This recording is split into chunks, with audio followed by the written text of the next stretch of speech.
All right, let's get started in the NBA. Jamahl Mosley unemployed for, 2 weeks, 3 weeks. The Pelicans are hiring Mosley as their new head coach. How about that? 5-year contract. According to ESPN, Mosley now turns to New Orleans after 5 seasons in Orlando, where he led the Magic to 3 consecutive playoff berths. So congratulations to him. But even a bigger congratulations goes to Aaron Rai, who ends up winning the PGA Championship yesterday. 290 to 1 to win the Wanamaker Trophy, making him the biggest long shot to win a major in at least the last 20 years. No one had him winning this one. He was 9 under par. Even Alex Smalley, who was a huge underdog, finished second, followed by John Rahm. Ludwig Oberg was 5 under, along with Justin Thomas. Matty Schmid had a good tournament as well. I thought Schmid may have ended up winning this thing on Saturday, but ended up falling back. Scottie Scheffler, by the way, finished 14th. All right, Napoleon Solo wins the Preakness on Saturday, in case you missed it. His closing odds were 7-1. And Iron Honor finished second and Chip Honcho third, supposedly. And again, who really knows with the way that horse racing is going these days? But supposedly, Napoleon Solo will run in the Belmont Stakes in a few weeks in June. So that's good news there. Okay, so Game 7 in the NBA usually is won by the home team. It's just the way that it's gone through the years, generally speaking, more than 50% of the time. So that's a lot. The Cavs said, not so fast. 125 to 94, not even close, as 4.5-point road dogs. So it is Cleveland heading to New York in Madison Square Garden with the opportunity to play in the finals. They start their 7-game series tomorrow. Donovan Mitchell had 26 points in the win. Jarrett Allen had 23, and Evan Mobley had the best game, arguably, of his career. 21 points, 16 rebounds, and 6 assists. As I mentioned, Game 1 on Tuesday at the Garden. Here is Kenny Atkinson on what it means for his team to reach the Eastern Conference Finals. Everybody says, oh, it doesn't mean it. No, it does mean something. I think it does. I think this was the next step for us. First day of training camp, I put up our playoff record over the last 3 years, 11-15. I've been saying all year we have a lot to prove,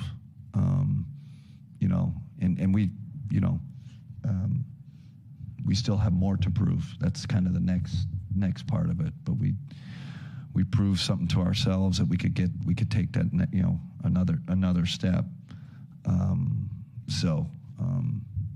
Just looking forward to this next challenge for us. How big of a disappointment? It's not a disappointment at all. I'm not ever will I be disappointed in these guys. These guys every single day give us what they got. So it is not a disappointment. It's a loss, and it's a tough loss. But that adjective will never be used as this group.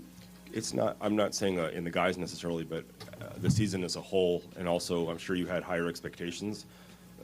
Falling far short of that, I guess, is that a disappointment? I don't think we fell short of anything, and I don't like the direction of your question. I'll be honest with you. These guys have improved massively and done a great job. Anything other than positivity towards this group is unacceptable. The turnaround from where we've come from, what these guys have been willing to do. Yeah, everybody wants to win a championship every year. But, how much did you grow? How much did you improve? Did you sacrifice for the greater good of the team? Our guys did that collectively every single day, and we got better. We put ourselves in position to be here. So there's nothing disappointing about, this group and the outcome of this.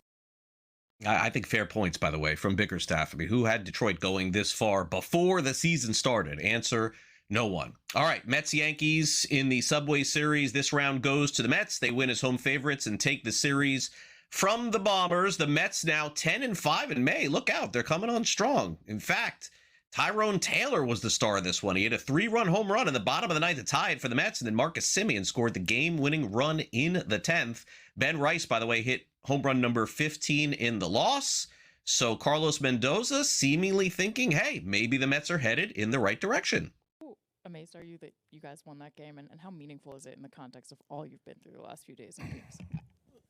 Because of what I'm going to go back to that day that Clay went down, and then just being able to come back yesterday and win a really good baseball game. And then today when we didn't play our best, and you get down and, for us to just continue to fight, and for Tyrone to, come through there, it's just special.